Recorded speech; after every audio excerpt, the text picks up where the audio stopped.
Good evening বন্ধুরা। আমাদের chemistry of trading চ্যানেলের একটা নতুন ট্রেড অ্যানালিসিস ভিডিওতে আপনাদের স্বাগত। তো আমি দেখাবো আজকে দেখুন প্রথমেই একটা বড় রেড ক্যান্ডেল ফর্ম করে ফার্স্ট 5 মিনিটে এবং তারপরেই মার্কেট সাইডওয়েজ হয়ে যায়। তো তা সত্ত্বেও আমরা আজকে অল্প কিছু প্রফিট করেছি দেখাবো আমি। এই যে 4,780 টাকার মতো আমাদের প্রফিট হয়েছে। তো আপনি দেখতে পাবেন যে এটা দুটো ট্রেড, বাট এটা আমি এটা পিরামিডিং করেছিলাম, ওই জন্য প্রথমে এই ট্রেডটা নিয়েছিলাম, তারপর এটা পিরামিডিং করতে, আর এটা হচ্ছে মার্জিনের জন্য, বেনিফিটের জন্য এটা নিয়েছিলাম। তো আমি আপনাদের চার্টে দেখাবো। প্রথমে দেখাবো হচ্ছে আমাদের ডে টাইম ফ্রেমে, তাহলে আপনারা ভালো বুঝতে পারবেন। সবসময় চেষ্টা করবেন যে বড় টাইম ফ্রেমে দেখার জন্য, তাহলে কি ইজিলি বুঝতে পারবেন যে কি ব্যাপারটা হচ্ছে। দেখুন মার্কেট আগের প্রায় এত দিন, 1 2 3 4 5 দিন ডোজি বানিয়েছিল। ঠিক আছে, তো আমাদের একটা ইয়ে ছিল যে এখানে ট্রেন্ড লাইনও ফলো করছিল। এখানে যদি এখানে দেখেন, লক্ষ্য করেন, এরকম একটা ট্রেন্ড লাইন ফলো করছিল। তো একটা কি থাকে না, যে যদি এটা ক্রস করে তাহলে একটা ভালো মোমেন্টাম আসতে পারে, কারণ এতদিন ধরে ওয়েট করেছে। মার্কেট জেনারেলি এত আপনি সহজে দেখতে পাবেন না যে এত এখানে দেখুন ডোজি আছে অনেকগুলো। ঠিক আছে, তারপর ভালো একটা মোমেন্টাম পাওয়া যায়, দেখছেন? তো এখানেও এতগুলো, তারপর আমাদের আশা ছিল যে এটা ভালো মোমেন্টাম পেতে পারি, এবং আজকে এক্সপায়ারি ডেট ছিল। তো আমরা প্ল্যান করেছিলাম যে যদি ওপরের দিকে যায় তাহলে আমরা মানে ফুল লটে ট্রেড করব। বাট দেখুন প্রথম ক্যান্ডেলই ইয়ে হয়ে যায়, মানে রেড ক্যান্ডেল হয়ে যায়, এবং প্রথমে গ্যাপ ডাউন খোলে দিয়ে রেড ক্যান্ডেল। তো যখনই এরকম হয় না, তখন আমাদের কি টার্গেট থাকে, যেমন ধরুন বাইং হলে বাইং করতাম, মানে ধরুন ফুল মানে 4,000 টাকা রিস্ক নিয়ে। কিন্তু যখন যে সেলিং হয়ে যাবে না, আমাদের আগের থেকেই প্ল্যান থাকা উচিত যে আমরা কি হলে কি করব। যে মার্কেট যদি ফ্ল্যাট খোলে ও উপরে যায় তাহলে আমরা বাইং করব। যদি ফ্ল্যাট খুলে নিচে যায় তাহলে আমরা কি করব? না, আগের থেকে প্ল্যান থাকে। আমার প্ল্যান ছিল যে যদি গ্যাপ ডাউন বা নেগেটিভ সাইডে খোলে তাহলে আমি চেষ্টা করব অপশন সেলিং করার। কারণ কি হয়, আমি আপনার দেখাবো ছোট টাইম ফ্রেমে, তাহলে ভালো বুঝতে পারবেন।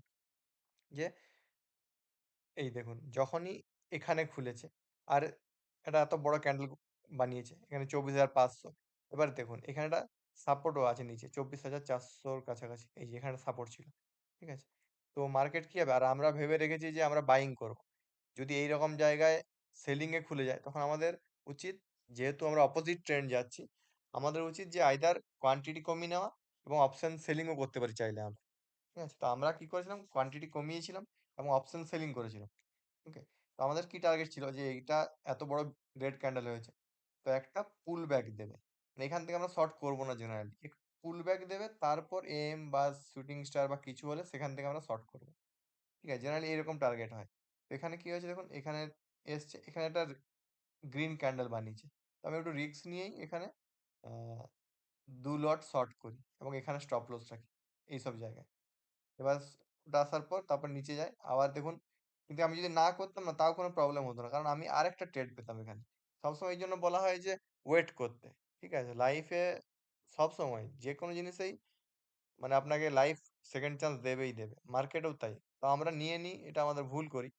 ঠিক আছে, তো আমি আবার এখানে যখন এরকম এম প্যাটার্ন হয়, দেখুন এখানে এম প্যাটার্ন হয়েছে, তো এখানে আমি আবার পিরামিডিং করি, মানে লট অ্যাড করি।